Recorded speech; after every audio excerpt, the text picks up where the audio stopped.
ప్రతిఘటన టీవీకి స్వాగతం. క్షణక్షణం మీకోసం.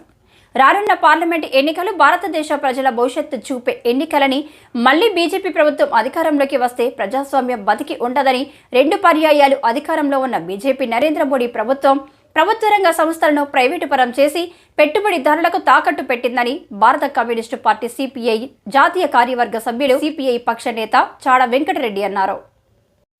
శనివారం నాడు హుస్నాబాద్ పట్టణంలోని అరబేరి సింగిరెడ్డి అమరుల భవన్లో ఏర్పాటు చేసిన విలేకరుల సమావేశంలో ఆయన మాట్లాడుతూ, నరేంద్ర మోడీ అధికారంలోకి వచ్చిన తర్వాత మత ఘర్షణలు ఎక్కువయ్యాయని, కాంగ్రెస్ అధికారంలో ఉన్నప్పుడు 50 లక్షల కోట్ల అప్పులైతే నరేంద్ర మోడీ ప్రధాని అయ్యాక 100 లక్షల కోట్ల అప్పులయ్యాయని చాడ వెంకటరెడ్డి దుయ్యబట్టారు.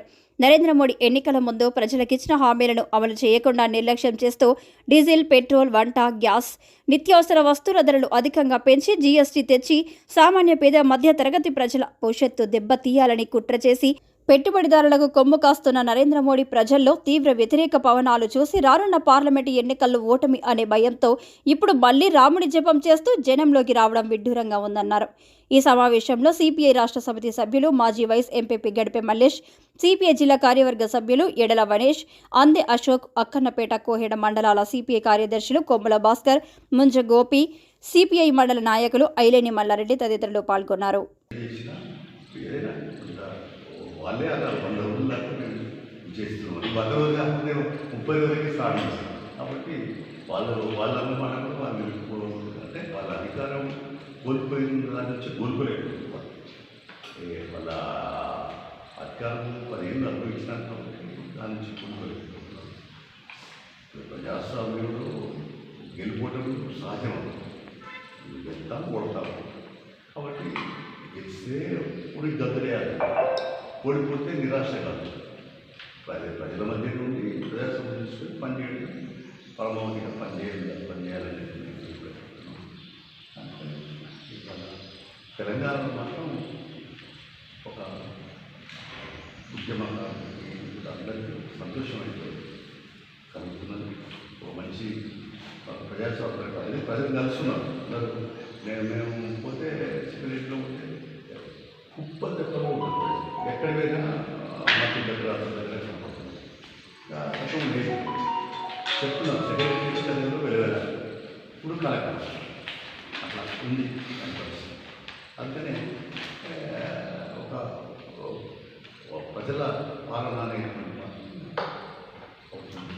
ఇంకా పూర్తి స్థాయిలో అమలు పడుతూ అందరి అభిప్రాయాలు తీసుకుంటూ ప్రజాస్వామ్యంలో మరింత అడుగు ముందుకు వేస్తే మంచిది.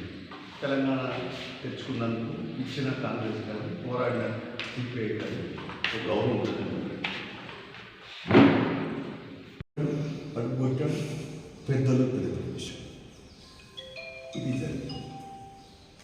అందులో అన్ని రంగాల్లో కూడా దేశాభివృద్ధి అంటే దానికి హ్యుమాన్ డెవలప్మెంట్ అంటే మానవాభివృద్ధి కావాలి. లేదు కేవలం ఫ్లైఓవర్ కట్టుకుని చేసుకుని కాదు. కొంతమంది ఒకరికేమో 10 ఎకరాలలో ఇల్లు ఉంటుంది, ఫామ్ హౌస్లు 100 ఎకరాలు ఉంటాయి. ఎవరికేమో అసలు ఇల్లే గుడిసెలు ఉంటాయి, 20, 30, 40 గజాల గుడిసెలు జాగ్రత్తలు ఇచ్చినట్లు పరిస్థితి. అందుకనే అందులో ఈ వ్యవసాయ చట్టాలు ఇవన్నీ తీసుకొచ్చి క్షేమం చెప్పి ఇప్పుడు ఆ వ్యవసాయ చట్టాలు కూడా వేలాడుతున్నాయి మన రైతుల మీద. అవి కేవలం నిలుపుదల చేసి రద్దు చేయలేదు.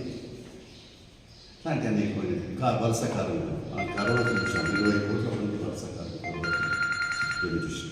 కానీ ఈ సమస్యలన్నీ చూస్తే అందులో మత ఉన్మాదం. ఇప్పుడు ఏం చేసిండు, ఫేస్ వాల్యూ లేక ప్రజలు ఓట్లేయరనే దుర్మార్గంతో ఇప్పుడు రాముని పేరుతో రాముని అంటే రాముడు మంచివాడు, రాముడు సంక్షేమానికి పెద్దపీట వేసినవాడు, తన రాజ్యంలో సుఖశాంతితో పడి పెడుతున్నాడు. మరి ఇక్కడ సుఖశాంతులు వీళ్ళు తీసుకొచ్చుకెళ్తారా? 10 ఏళ్ళ నుంచి తీసుకున్నది రాముని పేరు తీసుకుంటారు. అంటే ఆ రాములో చెప్పిన పరాయిమాల అప్నా అనేటువంటి నినాదం రామనామాన్ని చెప్పాలి చేద్దాం. ఈ ఓట్లు జరుగుతుంది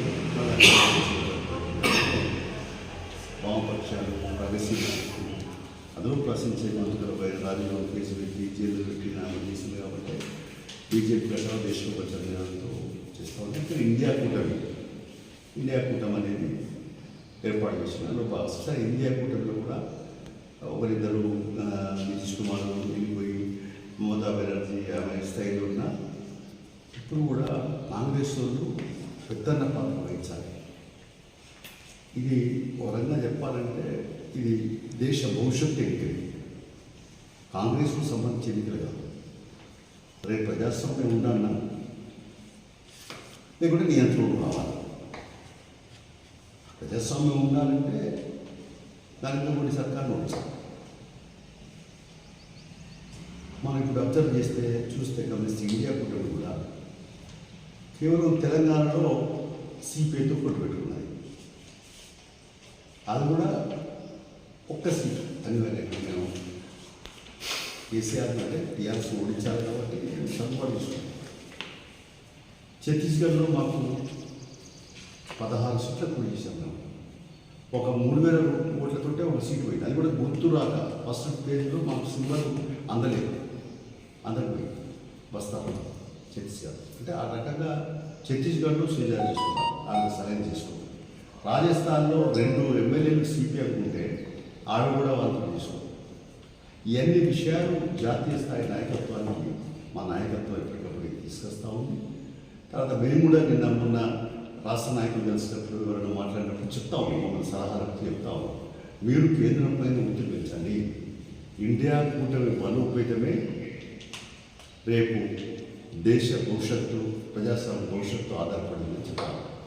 ఓన్లీ పార్టీ గురించి మాట్లాడలేదు. ఈ ప్రజా సమస్యల పరిష్కారం కోసం మా వంతు ప్రభుత్వానికి బాధ్యత చేస్తాం. అవసరం పద్ధతిలో ప్రభుత్వమైన ఒత్తిడి వచ్చే కార్యక్రమాలు చెప్పండి.